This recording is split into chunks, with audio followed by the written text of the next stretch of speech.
Hey, welcome back to the Big Esports Podcast. In this episode, I've got another man that's back for round two, this time being Kieran. Last time he talked to us, I think the title of the podcast was something around $30,000 worth of influencer deals at 17 years old. Well, now the title of Kieran's podcast is $4 million of influencer deals at 18 years old. This is an example of a business that's been really accelerated by coronavirus, which is around influencers. We talk about the extreme niche that most of his creators perform in. We talk about why the influencers command the amount of dollars that they do and how they spend it. We also talk about building a brand and equity partnerships within the space. It's a good discussion. Hopefully you enjoy it as well. And there's also a lot of comments from the LinkedIn Live and Twitch chat that I put into this and ask it. There was some really good discussion there. So if you would like to join in the discussion, feel free to tune in. Generally, I record these either Thursday or Friday morning Australian time, which is obviously Wednesday or Thursday night US time, and the podcasts are released every Thursday Australia, Wednesday US. Enjoy. Kieran, we're live. How are you? Good. How are you? Pretty good, man. Pretty good. Kicking it in the coronavirus lockdown as always, but it's good to have you on for talk number 2. Yeah, I appreciate it. It's been great. Well, the first one was great. This one should be better. We're going from great to better. Well, I mean, last time you were 17, right? This time you're 18. No, I actually turned 19 on the 18th of October. So a few days there you ago. go. Yeah. Oh, happy birthday for that. There you go. Appreciate it. Yeah. So I guess, for those people who didn't listen to our first one, because I think, was our first talk on LinkedIn Live or was that podcast only? It was LinkedIn Live, and then it was, I think it was across everything. I think just okay. You didn't start the Twitch back then. So it would have been like one of my first ever LinkedIn Lives then. Like it would have been right near the start of it. 52, 53, was it? Yeah. Yeah, it would have been right near the start of LinkedIn Live. Yeah, it's funny seeing that. Yeah, it's funny thinking about because we've been in lockdown for so long here in Melbourne, it's like everything feels like it's been a long time and no time at the same time. Like we've been in lockdown since March here, like stage 3, stage 4, and stage 4 for us, which we're still in at the moment, is like we have a limit on how far we can travel, and we had a curfew for a while and all the businesses closed and things like that. So we go a bit insane being stuck inside. Yeah, we just actually entered my location in Canada. It just went into, we call it red zone so it's basically the highest zone. But I mean, we can still do whatever. I mean, the rules are not that bad. I mean, you just can't go, you have to do your 6 feet. But I mean, there's nothing like a curfew. We don't have curfews. We can go to stores and groceries and things like that. Yeah. Well, that's good, man. So for those people who didn't listen to our last one, maybe they should go back and do that. But can you just give us a quick wrap up into who you are and what you do? Yeah. I mean, obviously I'm Kieran John. You recently turned 19. I'm the founder and CEO of Elusive Talent Agency. I represent gaming creators, and since quarantine, it has tremendously excelled my company, not only with signing talent, but the revenue as well. I think last time we spoke, I did 300,000, and since quarantine, I'm up to just under $4 million in sales. So doing this alone has been challenging, but I mean, it's really helped my business, school being canceled for a while and just going at it really and hustling. Yeah. So like talking about being a talent agency, I think it's important to phrase like what we were talking about before we went live, which is like the kind of talent that you manage. So most people who listen to this podcast and on LinkedIn would be used to kind of like the faces of these people. So like the Shroud, the Ninja, the Dr. Disrespect, the people that are getting serious views, signing big deals, but they're, potentially on the front of cereal boxes. But for you, like most of your talent are, I guess, what you would call like faceless creators. They're niche. People don't necessarily know who they are, but they will rely on the power of their content, not necessarily on the power of their face. So can you give some examples of kind of people you work with? Yeah, I mean, my largest creator right now, they're a Dota 2 channel, so they're the largest Dota 2 channel on YouTube. I mean, they're a faceless channel. They're all about their content, and they have a really very niche community.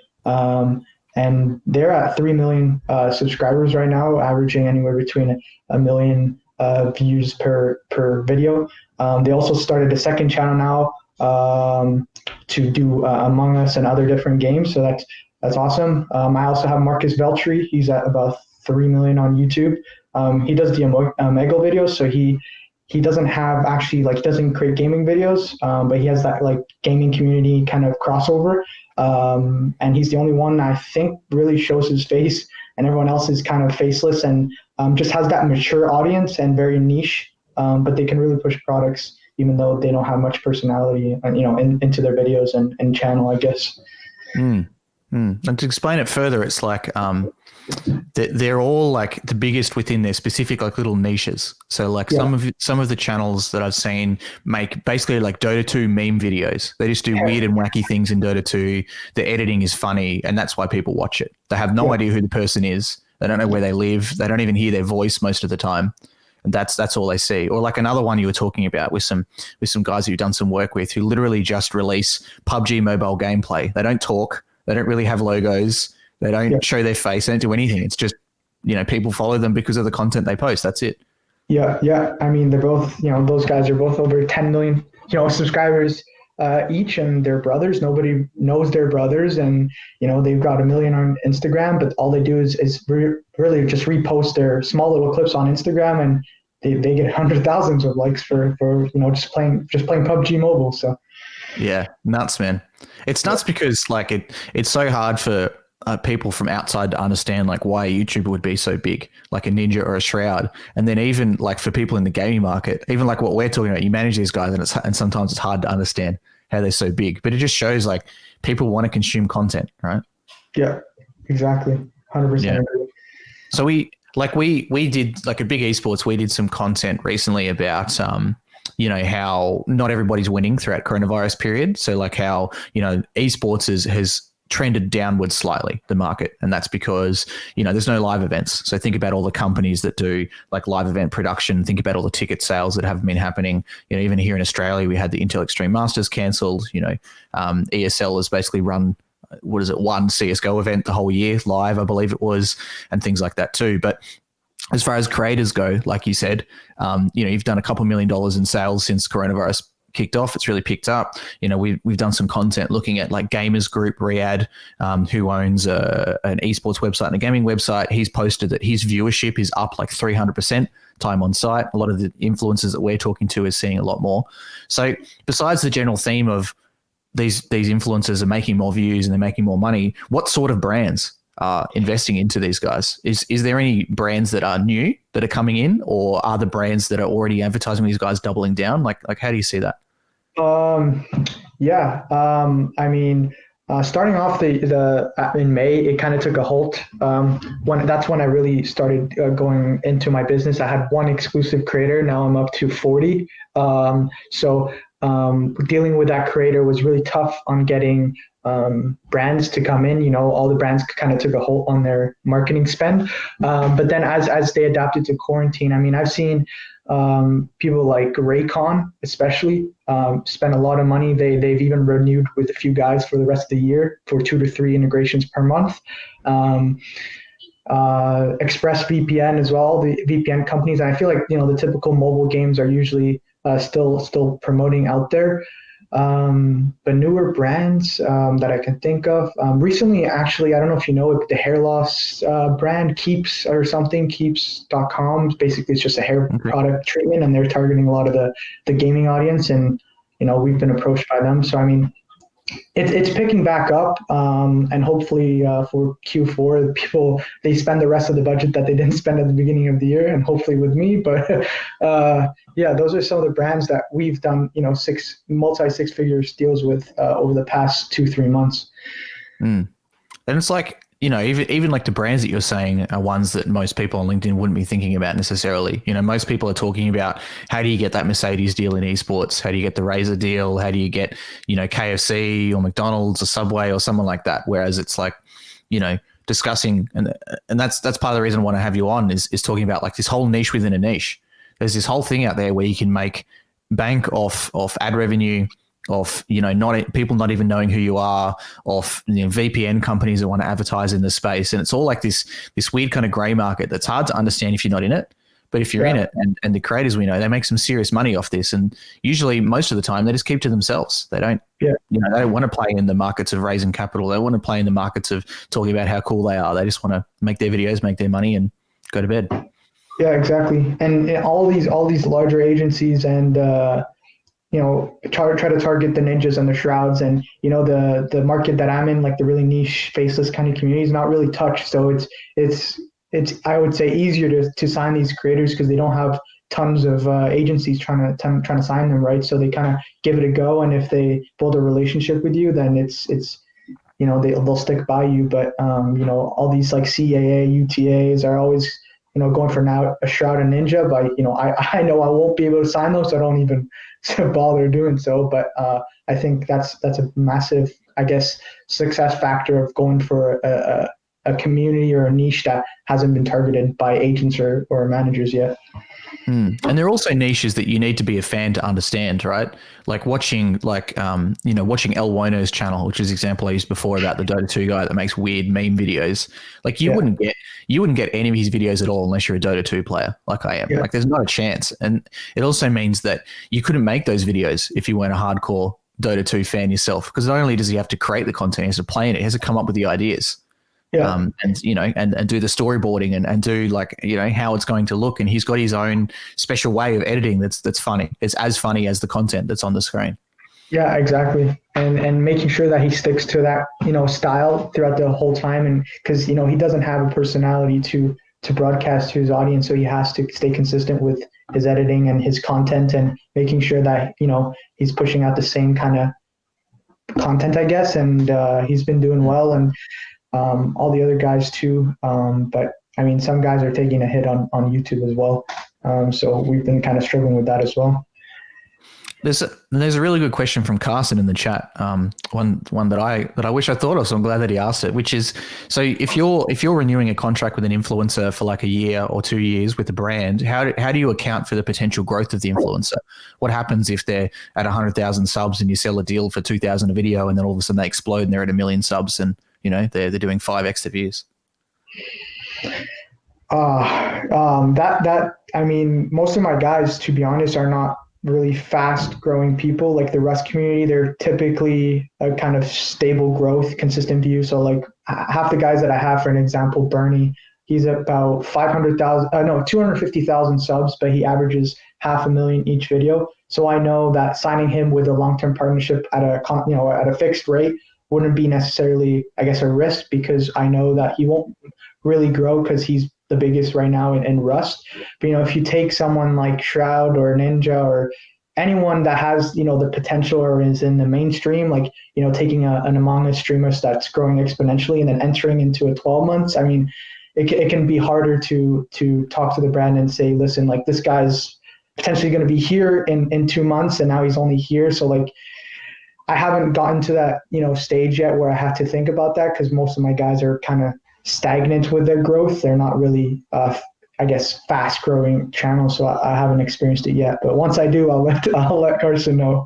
Well, that makes sense. And I guess like my answer to that I've done with most influencers is if they're worried, just sign a 6-month contract and then take the hit, because it's 6 months of money you're not going to get. So would you rather not sign it or sign 6 months? Like, you may as well. And especially if it's like a lot of the brands that you're talking about, a lot of the time won't necessarily just be upfront money. There'll be commission as well. So if nothing else, you can outpace. And that's what we've talked about before with like our gambling client Unicorn that we do a lot of stuff with. Some of the talent that we work with, like Matt CS, he earns 2x his base payment in commission. But that's the goal with him. It's to coach him how to get the best commission. It's to make the best ads and to really incentivize him to do that. And now, we find that creators will sometimes do videos for free, or they'll put the links in the description, or they'll talk about it on stream, or they'll talk about it with their mates when they wouldn't otherwise, because they're really incentivized to actually do a good job, rather than what you see sometimes with these esports team contracts where it's like, just pay us the money up front, we'll do our basic tweets and off you go.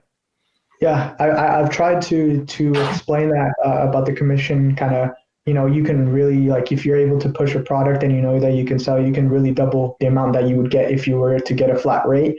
But for some creators, it's just, I guess, the uncertainty, or they're just insecure, and they're not insecure, but they don't know, they're not confident enough that they'll be able to push a product, so they just much rather take the flat rate rather than some creators that I know that they do crazy numbers in commission, but I have also creators that are like, I much rather take a 500 flat rate a month rather than a potential 2-3K a month. So it's been hard to explain it, but sometimes I try to push it because I know it's the best option. But I have to respect what the creator wants as well.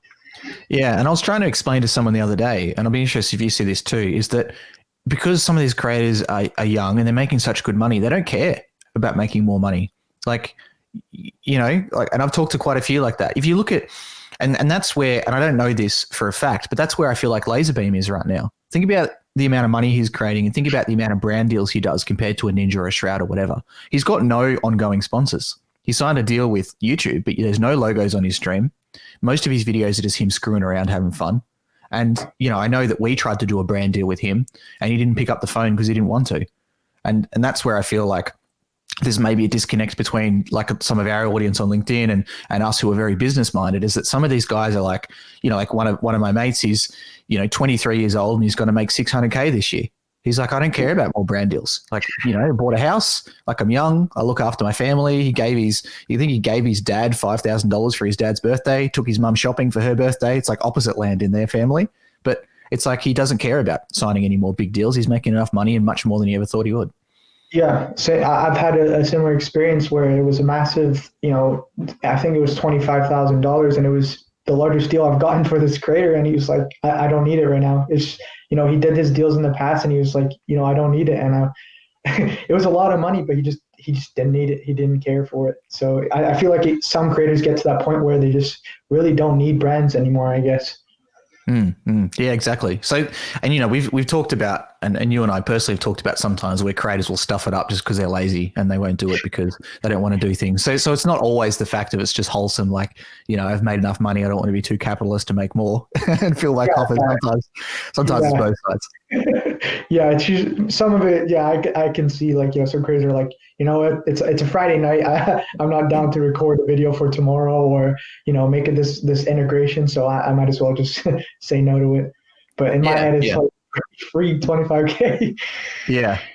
There's always a reason, right? Sometimes it's lazy. Sometimes it's just, you know, I think they realize that they work too hard. Like we were talking before we started recording, you know, I had a brand that came to me and they're like, hey, we need to spend like 25 grand in 10 days. And it was hard because most of the YouTubers are like, no, like I want to spend a couple of days thinking about what the video should be. And then I want to edit it. And, you know, my editor lives in wherever, random other country, and it takes a day for them to edit it and send back. Like it's just not going to happen. Yeah, I see that as with my creators. I see like some of them are, you know, really on the ball, can turn around something in 2 days. Some really take their time. You know, they take sometimes 3 to 4 days to put their research into the product or services to make sure that it aligns with you know, their brand and what they believe in. So, you know, you have two different types of creators, and it's as an agent, it's awesome to, or a manager, I guess, to, adapt and learn with each creator that you work with. So.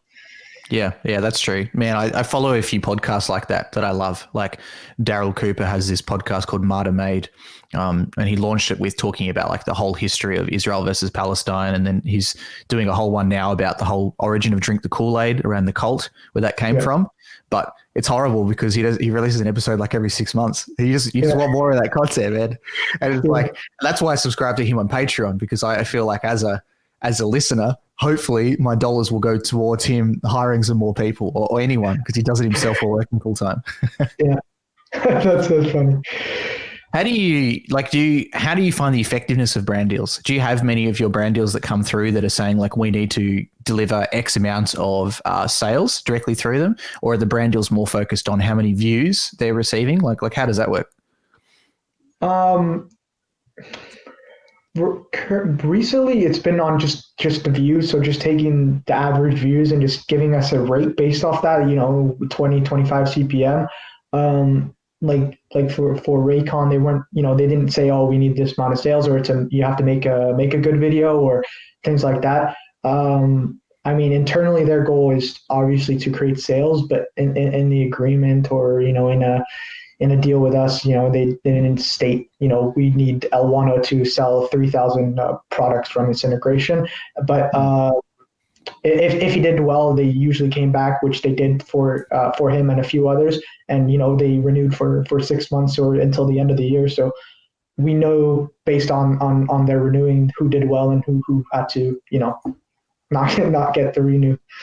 Yeah. And I think sometimes it's about the effort put into the ad, right? Like speaking of Elwono, I haven't watched him in a while, but I watched him the other day, and I watched his ad for Filmora.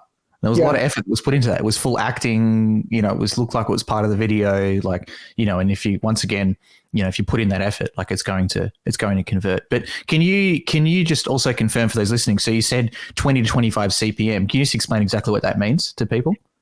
Yeah. So there's a kind of industry, I guess, standard on payment or rates on views, I guess. So, if a creator like a Wano is averaging, let's take 100,000 views per video, 20 CPM or 25 CPM is how much we would charge. So that would be anywhere between 2,000 to 2,500 US dollars. And as the views increase, if someone is averaging 1 million views, then it goes to 20K to 25K. And that's typically where I, as a manager, kind of base the 25 CPM. If the guys really enjoy the product, like Wano, he really enjoyed Filmora, we'll more than happy drop to, 15 or, something like that. But we do also change if it's a fixed rate, we'll go lower. So let's say a Wano charges normally $6,000 fixed rate. If the brand is offering a CPM deal, which is 25 CPM, we'd like a higher cap, which is usually $8,000, just because we don't know if he's going to make that guarantee 6. Mm-hmm. So that's how we kind of price our integrations with our creators currently. Yeah, and I guess to even double explain what you're saying, because I'm also seeing some comments in the chat. In this case, it's up to the brand to understand what their conversion would be based off this. It's up to them to understand that out of every 1,000 clients that see our advertisement, is likely to achieve this many customers come through spending this much money on their conversion. So it's very similar to how you would do a Google Ads campaign or a Facebook Ads campaign. Yeah. You need to understand, what do they call it? ROAS, return on ad spend. You need to understand what your ROAS is, and it's exactly the same. You're just spending money directly with the creator, and I think maybe that's the easy way to break it down, that people don't think of it like that, which is like, how can a 23-year-old kid be making so much money? Well, it's because he's got 500,000 people that watch every single video he releases. So of course he does. You compare that to an entire TV station, exactly. If you look at Laserbeam, he's one man that will record a video and he'll send out a tweet and say, hey, everybody, send me some cool TikToks. He'll spend probably 3 hours recording him watching and reacting to TikToks. He'll send it off to a part-time editor that probably gets paid $100 to $500 at most to edit that video, if that. Sometimes they get paid like $50 because of the countries they live in. He uploads it, and in a day he's got 5.5 million views. Yeah. I mean, like how many views is he getting? And obviously it's not the same market, but how many views is he getting versus an NBA game?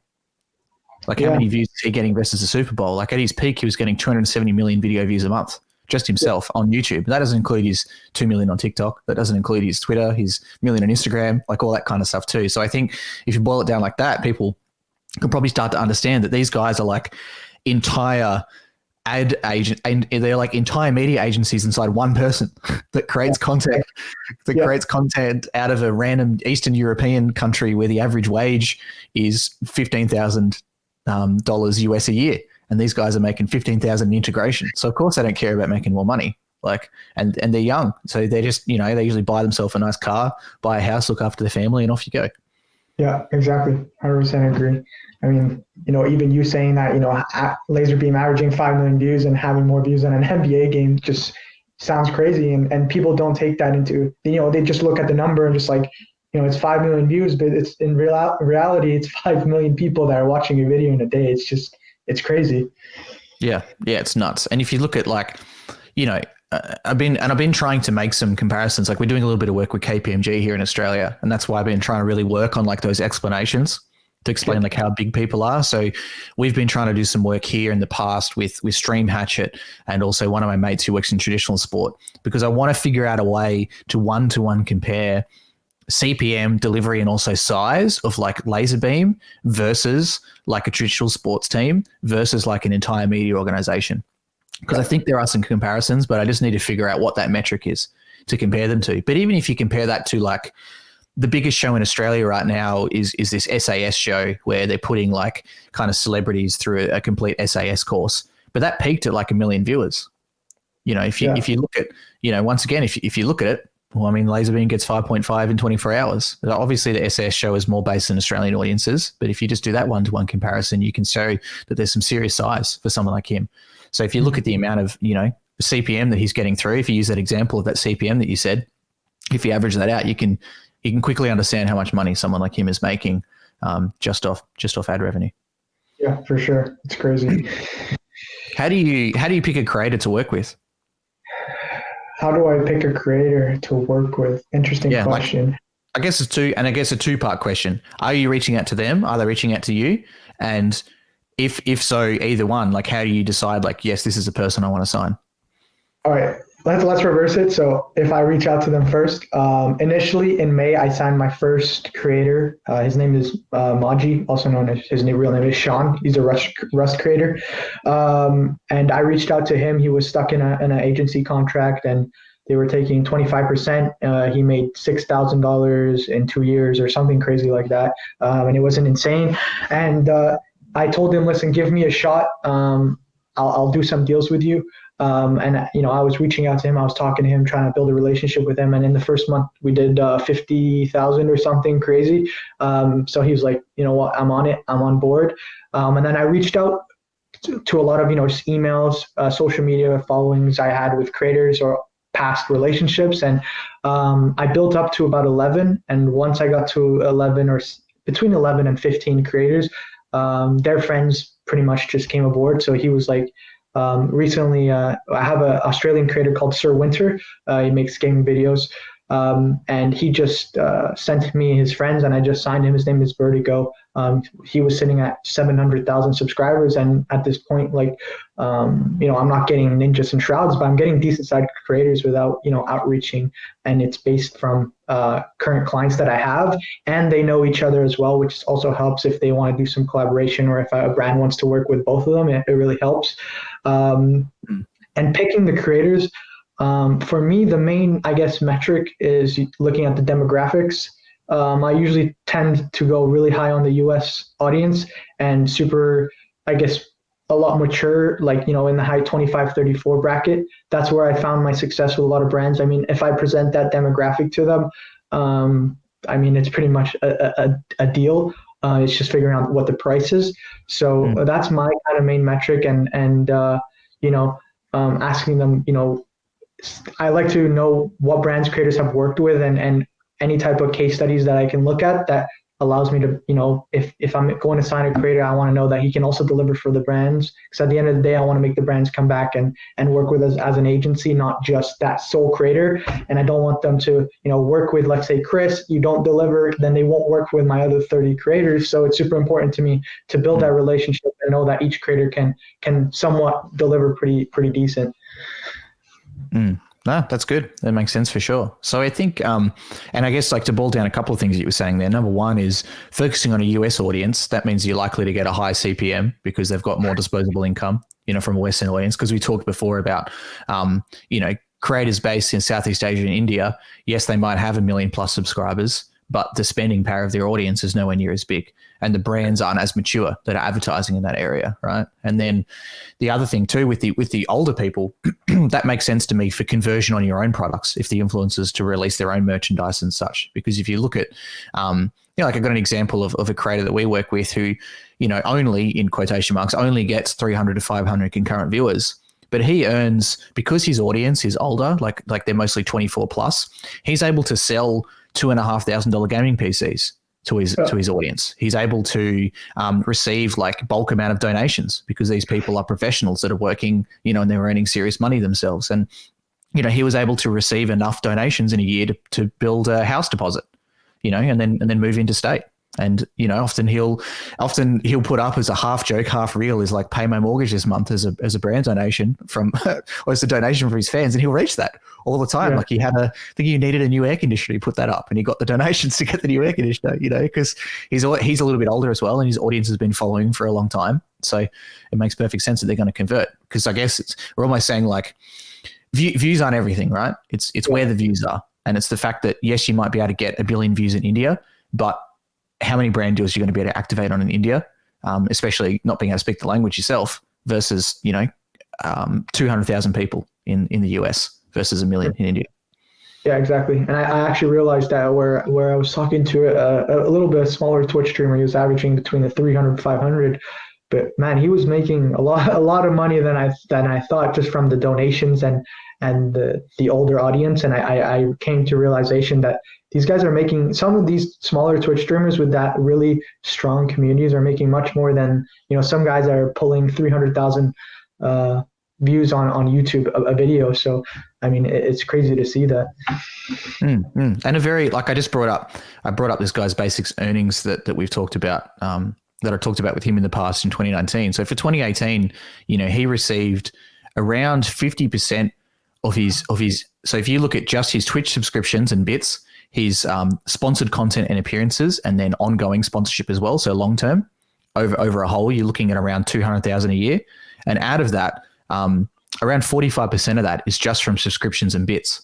And that's not including donations at all. That's just those three categories together. So it shows the power of your audience, if they're able to do that. And that also shows the power of, I guess, live streaming versus YouTube, right? So what are what are the earnings parity versus YouTube and Twitch? Like, are you managing many Twitch influencers? And do you think that maybe the YouTubers are shooting themselves in the foot a bit because there's not so many donations and things like that happening on that platform?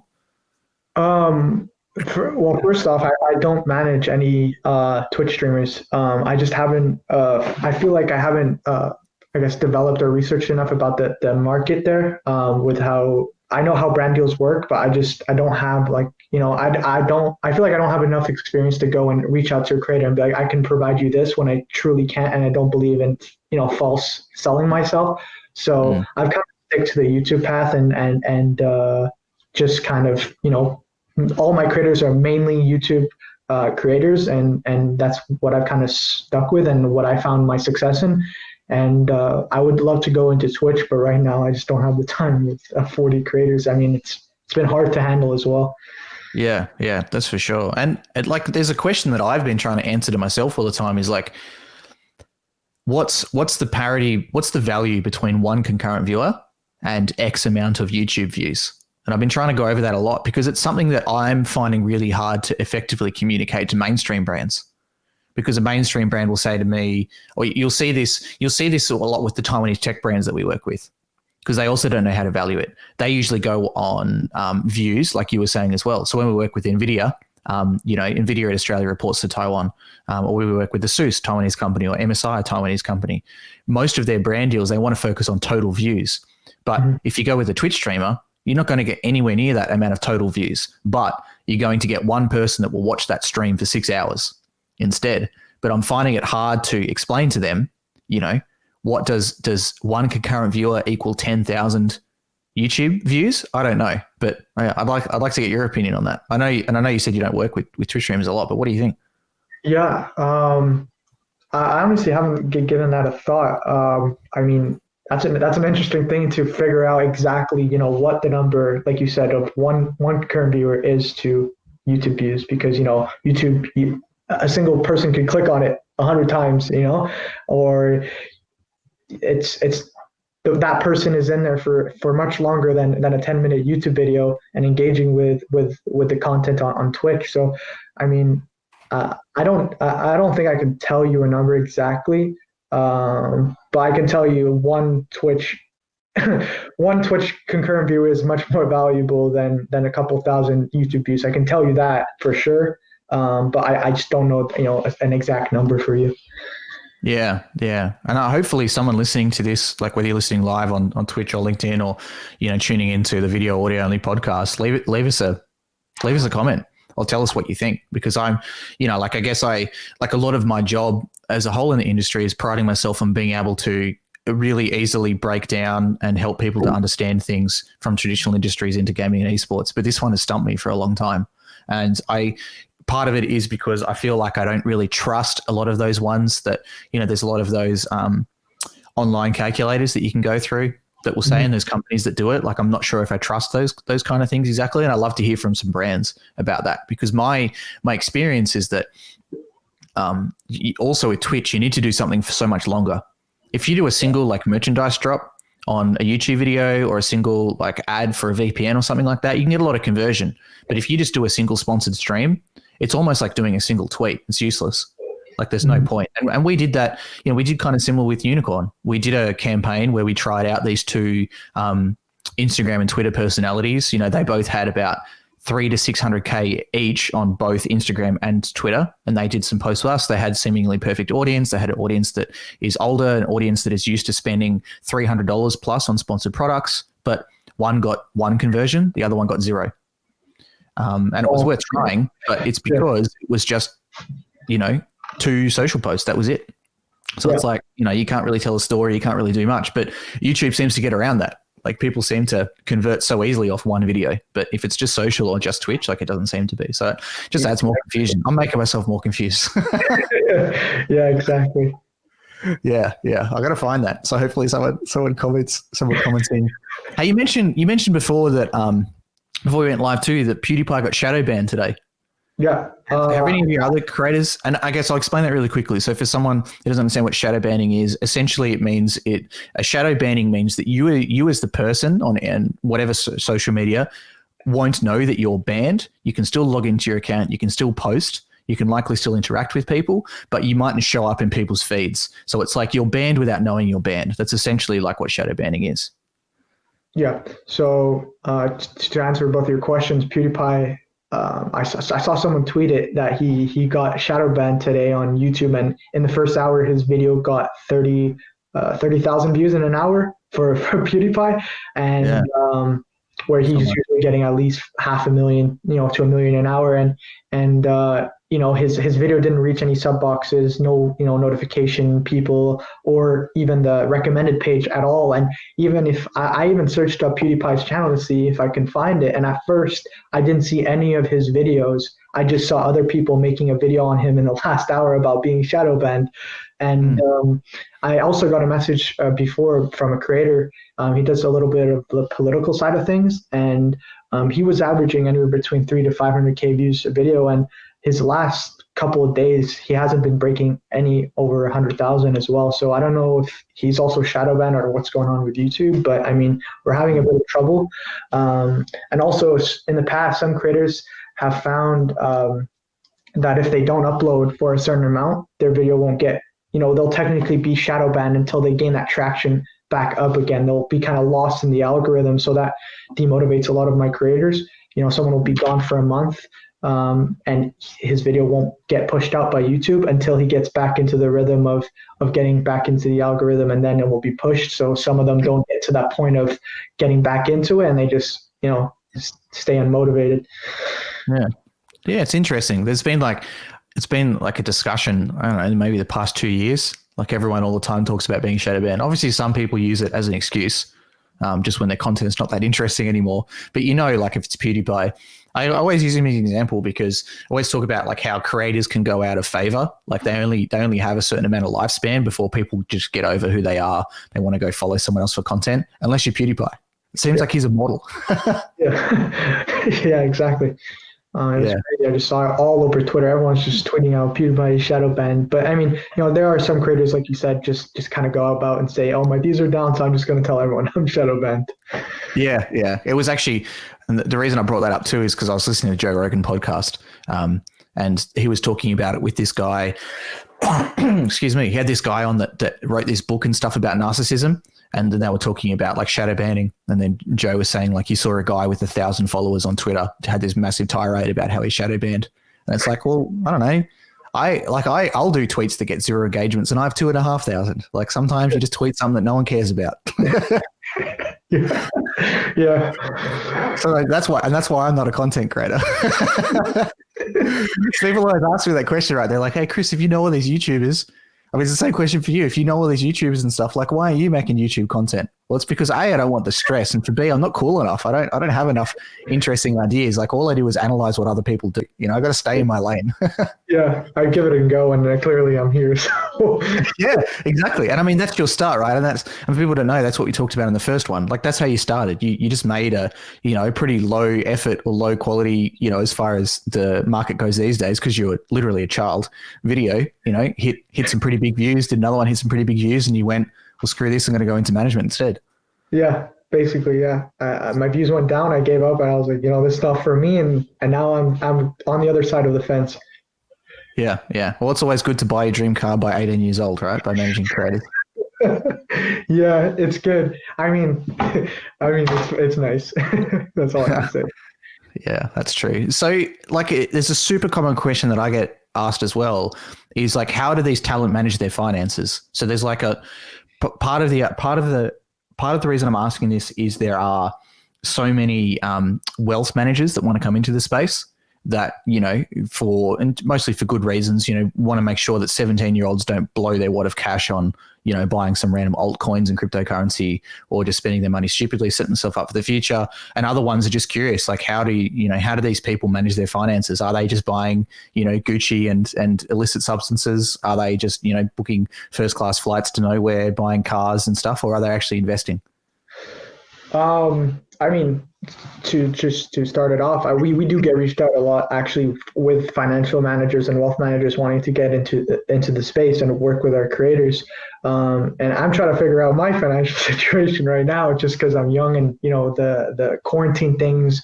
I just trying to figure out what my investments are and all that stuff. Even I bought a car, and I'm a businessman. I should reinvest into my business, but sometimes you just need to do what you need to do. But Yeah. like some of these creators, I have most of them are pretty well set up with their financial. They're doing some of the investment. One guy just bought a house. So he lived in a 3-bedroom apartment with his two buddies. They weren't really doing well financially, didn't have a job, and now he just bought a 5-bedroom house completely out of his own pocket, and moved in his two buddies that aren't doing too well, and bought them both PC setups. And some he especially uses all his brand deals money, and he buys his friends PCs. Like this year, I think he's probably spent about $50,000 in PCs and just giving it to his friends. So he's giving back to his community. Whereas I have another creator that he has two Audis, he had an R8 and an RS3, and he's a petrol head. So that's the way he goes. So I mean, to each their own. But I mean, most of them are kind of structured and have some financial goals and investments done that I sometimes know about or help them with. But I mean, I don't touch that too much just because that's not where my expertise is. And that's something I don't want to not false advertise, but tell them I invest in this stock. You'll make money at a 19-year-old. Yeah. So yeah, because also they've got more money than you, and they'll sue you if it goes wrong, right? That's always something you have to. Yeah, and that's one thing. Like sometimes I wish people would respect the creators a bit more and lay off. It's like, if I was like 15 and earning as much money as some of these guys are, like 20 grand a month, like I would have gone. We talked about it actually last night about this Fortnite creator in Australia called Brezzo, who came out of nowhere and won the Australian Open tournament. And he won like 100K cash or something like that. It's like, man, if I was 15, I'd go straight to the service station and buy as many lollies as I could. So maybe we should like lay off them a bit, and it's okay. Because I remember some comments about, I have a friend who's a Minecraft YouTuber who's 23 and bought a house with cash. And all these people are like, no, you should be, leveraging your credit and all this kind of stuff. But it's like, he's 23 and bought a house. Like, let him have it. Like, at least he didn't, give it all to a girl that he fell in love with. Like, how stupid were we with girls when we were like, a young teenager and things like that too. So, at least he's doing something good with it. And, talking to FaZe as well, I've asked Jeff Pabst from there some questions about his talent and stuff. And he said, a lot of his talent take it quite seriously. They're young guys. They're, investing into stocks and slow growth bonds. I think that's the right name. I can't remember the terminology, US versus Australia, but those very safe stocks and government bonds and things like that create that long-term growth, $1 at a time kind of thing, compounding growth. So, a lot of them do take it seriously, but sometimes people focus on the negative. I guess they focus on the tummy teas and booty influences of Instagram, booking private jet, fake private jet settings and things like that. It's not always like that. Sometimes it is, but it's not always like that. Yeah. Saw that. I think you're referring to the two twins on TikTok that bought the fake private jet, I think, and then they posted on Instagram, and then one of their fans posted that it's just like a place that you go to take a shoot with fake. I remember seeing too. Like I remember seeing maybe a year ago there was one trend where you could book a private jet just on the runway, so it would just be parked there. You can get in and take photos. But now there's another one where it's an actual set. Yeah. So it's like a movie set that looks like a jet that you can take photos in. Oh, Yeah, fantastic. What's the so you also actually I should have asked this question before. We're talking about CPM, right? So the income from these YouTubers, generally they're getting from a couple of different portions. Some of them might have paid subscriptions, like YouTube has launched that now. All of them will be receiving ad revenue off directly through YouTube/Google off videos or views they make. And also they'll be receiving brand deals as well. So we've talked about how brand deals have gone through the roof, a lot of spending more and some are coming in and spending when they haven't before. What about the natural ads that you get through CPM, through YouTube? How has that been trending for these guys? Was there a big cut? Because there was a lot of news over the start of the coronavirus that people, big brands like Unilever, et cetera, has stopped spending a lot of money on YouTube and Facebook as in a response. yeah. Well, one of my creators is actually a Fortnite creator, and he's on Google Preferred, and his dropped from I think 14 down to 7 or 6. And some of these guys have really dropped in CPMs, hence why they've increased the brand deals. And like we talked off camera, you said some of your creators as well as mine have cut their prices in half to make up for that lost ad revenue that they could have made back in a few months ago. So they decrease the price of brand deals by half and then do 2 times the brand deal so they can make that lost ad revenue up. So I'm seeing a little bit more of that. I have a creator, he dropped his price from about $1,200 and he said he's willing to accept anything over $600 after my cut. So, you see a lot of that. Mm. And the other question then for you too. So we talked about CPMs, right? So can you explain why Google would give a 6 to 14 CPM, but when you're selling to a brand, you're asking for a 20 to 25? Like why 2x? I can't tell you. I don't know. I just kind of learned from just doing it. I was just talking around to managers and I'm like, yo, what do you ask? And I just came to the conclusion that it's between 20 and 25 CPM. And that's what I've been rolling with. So I can't really answer that question to you. Yeah. I think a lot of my explanation for that is how many people straight up skip any automated ad that's provided to them on any platform or tune out. Like whenever I get a Twitch ad, I'll tab instantly. Versus if it's actually inside the video and it's created of high quality by the creator, like you're much more likely to tune in. Like the Phil Mora one that I said, or there's another funny channel called Internet Comment Etiquette with Eric, and he will do complete skits. He'll do like 4-minute ads, but it's actually a play, and it's in his same style. It's with the same people that's on his show. It's in his stupid style of dry humor, or like I would call it stupid humor. Really, it says a lot about me, huh?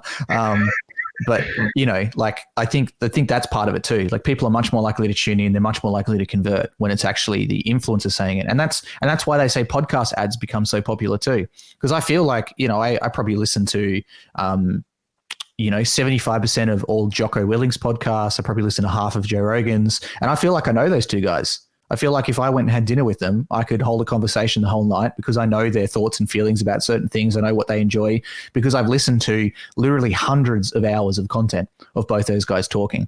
And so I also feel that if they're going to endorse a product, I know that I'm much more likely to convert on that because, I feel like I know them. I feel like I could be friends with them instantly. Yeah, I 100% agree. Like you feel like you watch podcasts and then you watch their YouTube video and it's completely different people. Like, when you watch a podcast, it's like you said, you can have a conversation. You can be their friend. Basically, it seems like you're in their life, and then they go in a YouTube video and you're completely, separated from that like connection. So, yeah.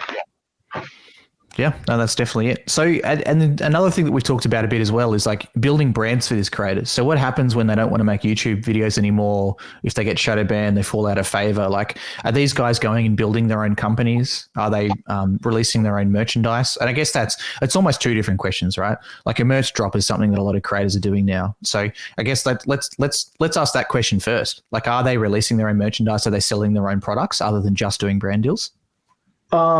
Currently, right now, just since I was so focused on the sales side and creating brand deals, and that's what most of my creators wanted at first was the instant cash type thing. But now they're thinking like, all right, I've built this fan base over the quarantine. I've grew to 10x my size. It's time to launch a merch. So what I've done is, obviously brought on, like I said to you before, my brother to handle the kind of cash, brand deals, integrations type things. And now I'm trying to focus on building merch businesses with these guys and seeing how they can do it. So I've seen a lot, like I've seen probably, I would say 30% of my creators have done a merch drop since the quarantine. So you can see that they're pushing their own products now rather than getting the quick cash. Just because at the time they needed it and they didn't have an agent to do so. But since they're coming in now, they don't really think about that. And they're like, all right, we got the integrations locked down or the brand deals. What we're going to do now is focus on something else, which is merch. And then, like you said, to your second question, is building their brands. I don't think I have a creator building a brand yet, as in their own product. They're still in the phase of merchandise, and that's somewhere I'm lacking personally as well. That I'm trying to outsource is the experience of building brands. Like I was mentioning to you, being 19, it's hard to tell a creator, oh, let's go and build a multi-million-dollar brand, and I'll be your manager to do so. So figuring out a person that I can work with, a partner to build businesses with these guys would probably be the next logical step moving forward. Yeah, and that's something that we've talked about. I think we talked about on our last stream as well as a lot, in our own chats, is that equity for promotion model. Yeah. After talking with FaZe, that's what they did with Control. And it makes sense, whether you're setting up your own company or whether you're another, there are so many different companies that I'll be giving this exact same advice to, is go find a creator, give them 10% of your company because they are your marketing. Yeah. And once again, if they resonate with your product, their viewers are also going to resonate with the product because they feel like they're friends with them. They watch their content all the time. They're going to agree with their views. They're going to agree with what they're pushing out. And it seemed to work fantastically for Control. You look at the explosion of their social presence, if nothing else, and not just followers, but engagement on their actual posts. You can see that. You see that with, G Fuel and FaZe. And while I don't believe that, and I don't know, and also I don't believe that is an equity-based partnership. It's just an example of a partnership where they're like really entwined with each other. Mm-hmm. FaZe is G Fuel, and G Fuel is FaZe, and they've got tons of flavors with the talent, and the talent talk about G Fuel all the time. And that was part of what I talked about before with my coaching with Ghost, these guys here, when I helped them to sign with Exet, which is, go as deep as you can with the creators specifically. Don't just go with the top level brand. You want the creators to be making content about you all the time. You want them to be in the background of all their streams. We talked about another streamer that wants to sign with Ghost that said, I'll drink it on stream literally every single day because I already drink a supplement on stream. That's perfect. So if I was a small company, I would go and steal that guy. I'd be like, hey, I'll give you part of my company. We'll release a flavor in your name. His name's Aussie Antics. He's gets like 2,000 concurrent viewers. So he's not he's not a small fish either. So, go to someone like that. If you want to start a company, it's perfect to partner with those guys. And we've all seen the power of it. We've all seen the power of, I'm trying to think of the public numbers I can't say, but once again, you use FaZe as an example, $3 million worth of Juice WRLD merchandise sold, $1 million worth of Champion hoodies sold in an hour, and $2 million sold in a day, and things like that. So you see the power of when these creators become hands-on with these companies. Yeah, maybe a question for you as the podcaster. When you think, when brands are going to give more out equity to creators for, pushing products and things, how can you measure, I guess, the value that a creator brings a company? So if you're like, this company is worth $10 million, you're like, hey, Kieran, I want to give you 10% to promote my product. Like, that's $1 million valuation. How do you know how much more value does that creator bring and how valuable the creator is? Like, what are your thoughts on that, I guess?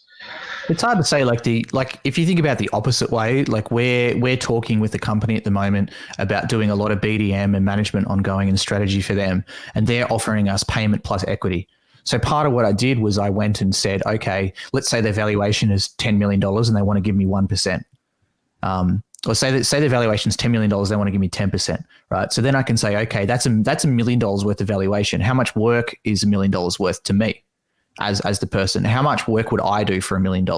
And obviously it's not always one-to-one because the ultimate is that most startups fail.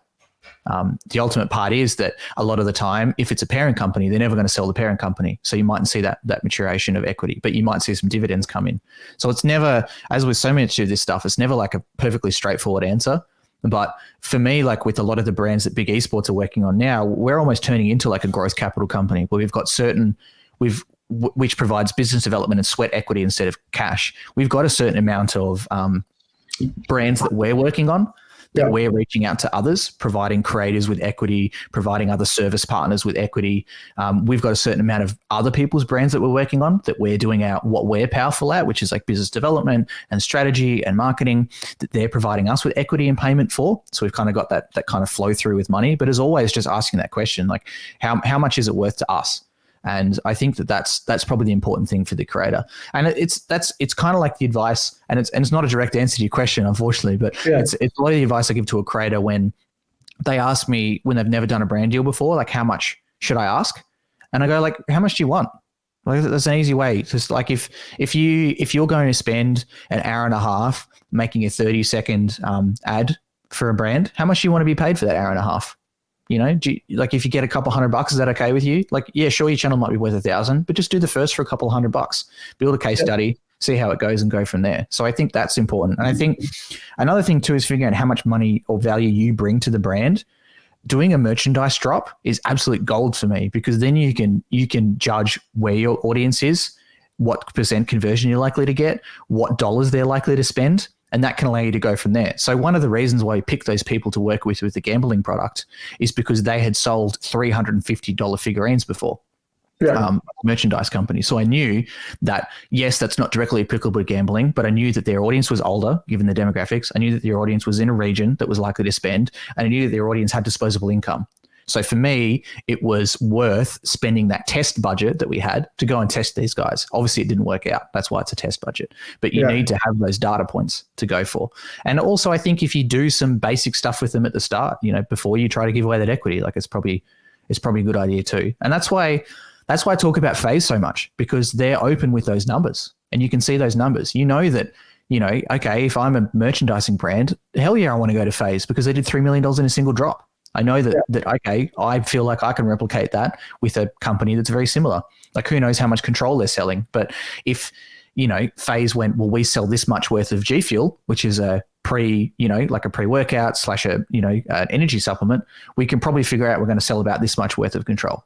So we know that we can go to control and say, hey, your company's worth 10 mil, we want X amount, you know, for a series of promotion.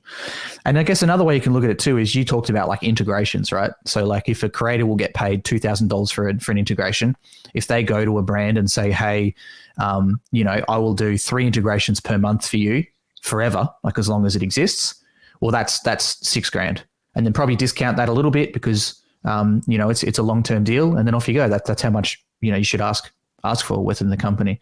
Because ultimately, like, you know, I was doing some consultancy with a esports team, and right near the end of it, they told me that they're personal friends with the current UFC world champion. And I was like, guys, hang up the call right now. Call him and give him 10% of your company. Because what is 10% of your company worth? You're a bunch of mates.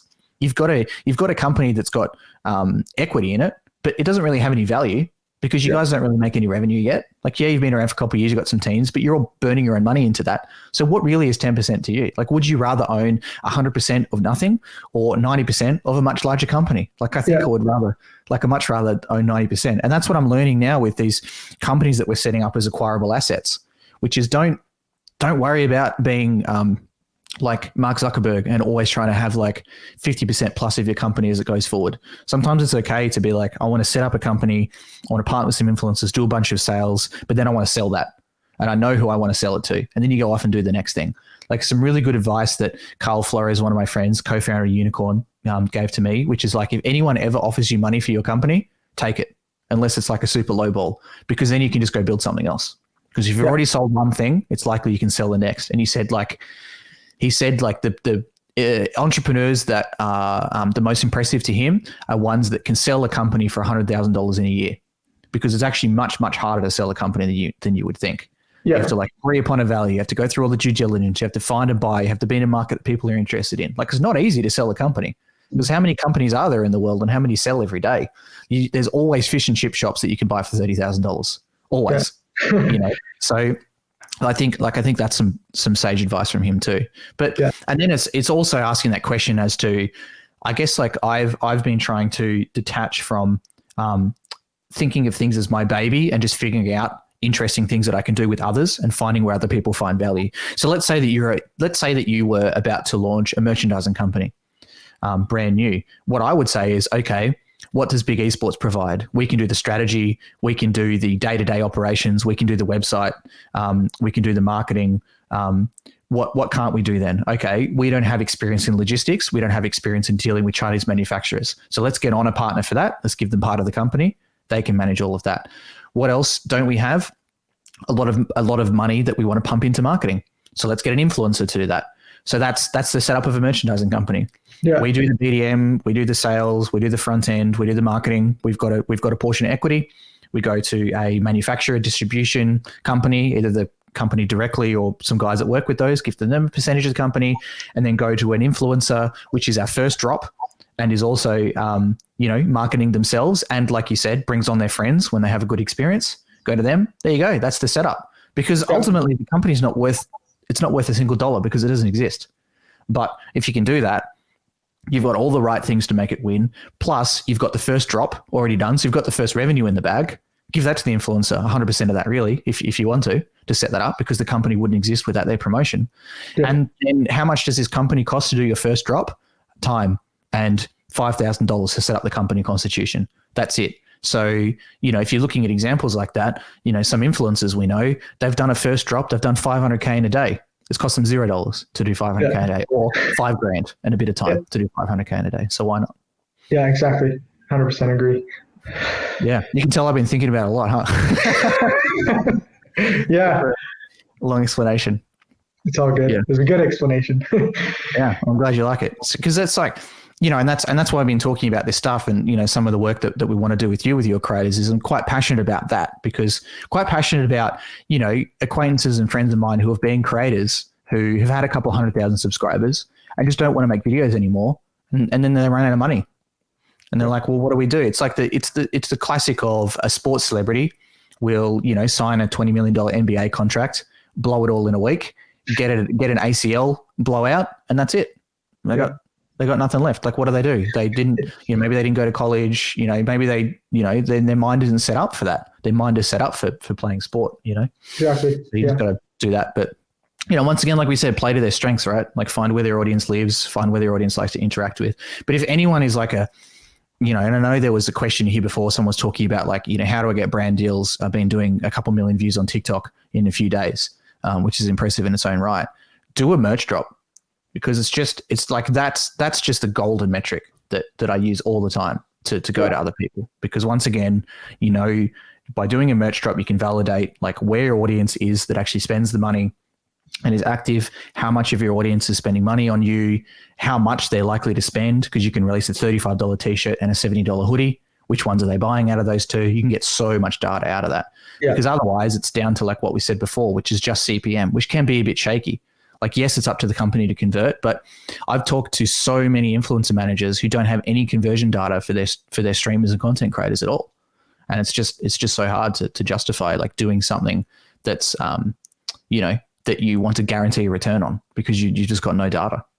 Yeah, that was with me at the beginning. I didn't have much case studies. After we did our first podcast and speaking with you after that, I've done a lot of like using the merch as a case study, and it's helped like immensely for brands, just showing them the numbers and being like, hey, this is the creator, he did a launch on this day, this is the video, look at the conversions, the numbers, and they're like, they can then estimate, oh, it's not going to be as much, but they can have a good idea of what they're potentially able to get if the product's right for that creator. So I think using data is super important for talent managers and things like that. Yeah, exactly. And like another great example, I think, for companies to be able to set up, not just about merchandise and selling directly, but is a trend that I think will continue, which is Playside Studios is Australia's largest app and games development studio, and they're in partnership with us. They're going through an IPO at the moment. But part of what they've done in the past is done apps with influencers. And once again, like if you get that right combination of the right audience and the audience that cares about their creator, and the app is about the right stuff, it can convert massively. Like there's an example here, and this is public. So there's an app on the App Store called Keep It Cleaner. And Keep It Cleaner is Steph Claire Smith and Laura Henshaw, two fitness creators. Steph has, I think, 1.3 million, I believe, on Instagram. Laura Henshaw has a couple of 100,000. They have an app in the App Store that right now is 59 in health and fitness and has been much higher, but it's got a 4.9 star rating with 8,600 ratings. Yeah. And, it's a subscription-based app. So you can extrapolate, roughly probably how much money they're making out of that. It's obviously doing very well. Yeah. So once again, it's hitting all the, it's hitting all the notes perfectly because it's a female focused fitness. It's a female focused fitness app. It's extremely high quality. It's got real life dietitians and real life personal trainers that are doing that stuff. And it's about what the brand is, Keep It Cleaner. They sell health food in Coles and Woolworths and 7-Eleven. They do fitness guides for people. They're always talking about empowerment of women. They're also talking about able different bodies of women. So you wrap that up, their entire story and life into an app, then you've got some success based off that. So it's just go with what they do. Yeah, that's interesting. I actually like with what you said with Playside Studios. I haven't seen much creators creating their apps. Like that's something that maybe isn't as touched in the gaming industry. I mean, maybe I'm wrong, but I don't see much creators in the gaming space creating their own apps, which could be a really interesting thing to look at, creating their own games or, instead of having to deal with copyright strikes from other games or whatever it may be, they can create their own game and make money off of that. So maybe that's potential of something in the future as well, as long as with the equity thing that we were talking about earlier. I think that's going to become a lot more popular in the future between creators once brands understand what they're looking for and what they need, and then the creators understanding what value they can bring to that brand and go from there. Yeah, exactly. And I know that some people looking at it, right? Like Mr. Beast had that app that he did with, like last person take your finger off wins 10 grand or 100 grand or something like that, right? And there was another one that came out. There was another game that came out recently, and I need to find who it was. A YouTuber did it. And I guess the other examples is exactly like what you said. FaZe Clan's chief revenue officer talked about that. He said, we've been thinking about buying games. Been thinking about releasing our own games because we see some that we think have all of the guts of what it takes to be huge, but just they don't have the marketing power. And if FaZe is anything, it's marketing power. Yeah, exactly. I mean, I think PewDiePie has his own app now. I think, but like even with Mr. Beast, I'm not too sure what the numbers were. I don't know if it was like between 1 and 3 million downloads within the first 24 hours. So you can see the power of. Correct me if I'm wrong, but it was between those numbers that Beast, was able to get for his game. So I can imagine if that was a subscription based, game, the guy's raking in a lot of money. Yeah, exactly. Yeah, I'm just trying to look through at the moment to see. It's called Finger on the App for anyone who wants to look it up on the App Store. And I'm just trying to find it on the Apple Store now to see how many. Yeah, it doesn't really say. And there's a lot of knockoffs right now on the App Store. That's pretty funny. And I guess the only other closest thing too is what Dr. Disrespect made a map, and he's in Rogue Company, and also 100 Thieves is in Rogue Company now too. So they're starting to do a bit more. And there's been profit share with skins, in certain games, across Paladins, across CSGO, across Fortnite. Elusive Fruit has their own skin in Fortnite and things like that. So yeah. Even with, I think, Rainbow Six, I think they give the team something. I don't know what it was, in-game something. I don't know what it was. I was talking to someone, I think it was Space Station Gaming had something, or I don't know. I'm not too familiar with the esports side of Rainbow Six, but there was some type of profit sharing in that aspect as well. Yeah, interesting, man. So what's next for you? What are you working on at the moment? So it seems like really you're working towards that, trying to set up companies for creators and securing their future. Yeah, I mean, I haven't had a chance to think about it. One is managing school, like you said, that's been tough. But two, I've been, just my head in the dirt of doing sales. That's basically all I've been doing. I haven't even got the chance to sit back and be like, okay, how do I want to build my own brand? It's kind of like I'm in my emails, putting my head down, building relationships with my creators and providing them value, because at this early stage, that's the only thing I can really do to make these guys stay long term. Because once I start slacking off and not provide them that cash or the deals that they want, then it's game over for me because I don't have, I guess, the reputation of a CAA to use behind me. It's basically a kid behind a corporation name, which is Elusive Talent Agency. So once I kind of settle down and find outsourcing resource kind of for my day-to-day. So now for everyone that doesn't know, I use my older brother as a guy that, he's created his own roster out of the 40. So he manages about 10, I believe now out of them. And I'm teaching him how to negotiate the agreements. And once he has that settled down, I can load off most of that work to him. So then, like you said, I can focus on building the brands or businesses with these creators and go from there basically. But I mean, for the next 3 months, I'm not getting my head out of sales for a bit because, there's also brands that I chase up on. Like I think I have just under 250,000 in owed invoices right now that I'm constantly, chasing after, and that takes time out of, my day just to write an email and keep chasing these brands. But I mean, it is what it is. I'll get out of it. And then, school is also a huge factor that I go 8 a.m. till 6 p.m. every day. So, in between, I have to get some emails in and things like that. Yeah, nuts, man. Nuts. I mean, is anyone else at your school doing anything similar at all? No, we actually had a class today. It was business law, and the teacher was talking about actually influencer and digital agents, and we had to negotiate in the class. And the teacher said, "Oh, you'd be a good talent manager," because he didn't know that I did it, and it was funny.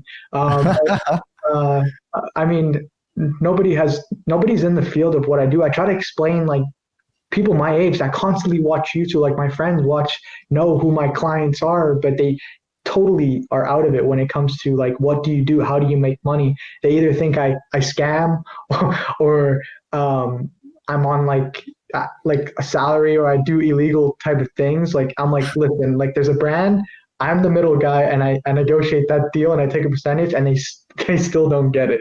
And I've even tried to show examples, like, here's ExpressVPN. I contacted them. I negotiated a deal. This is the price. This is what I got, and they still just don't get it. They're like, then they go off about why would ExpressVPN pay your creator $10,000 for promotion? And I'm like, okay, I give up on telling you.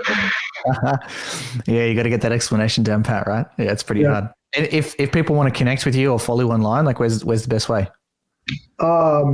I mean, my LinkedIn is restricted right now. I'm trying to figure that out. I don't know what happened. But I mean, other than that, I have a Twitter, which is the Prestige YT. I know, very kid at name. I'm trying to get it changed to, I don't know. I don't want to put it as Kieran John because that just sounds too corporate and not me. I'm trying to figure out a new username. Or you can just reach me, usually just email, which is Kieran at elusive-agency.com or Elusive Talent Agency on Google. That's pretty much the only way you can connect with me right now. You're going to have to be the elusive man on Twitter. Elusive man. That's from Mass Effect, isn't it? I think that's the main antagonist of Mass Effect, the elusive man. Yeah. Someone's going to correct me on that. My girlfriend's going to beat me up if I get that wrong. She's a Mass Effect. Make sure she doesn't watch the podcast. Yeah, she probably won't. So that's fine. Cool, man. Well, thanks for coming on. Is there any final comments? No, I just appreciate your time again. So this is our second one. So I'll probably see you when I'm 20. And then after that, see you when I'm 21. Perfect. Thanks, man. And thanks to everyone. So whether you're tuning in now live on Twitch, on LinkedIn, whether you're watching the video version of the podcast or audio only version, once again, we've got podcasts coming out every week. At this stage, they're released Thursday in Australia time. So that's Wednesday night in the US. Thanks, guys. Bye for now.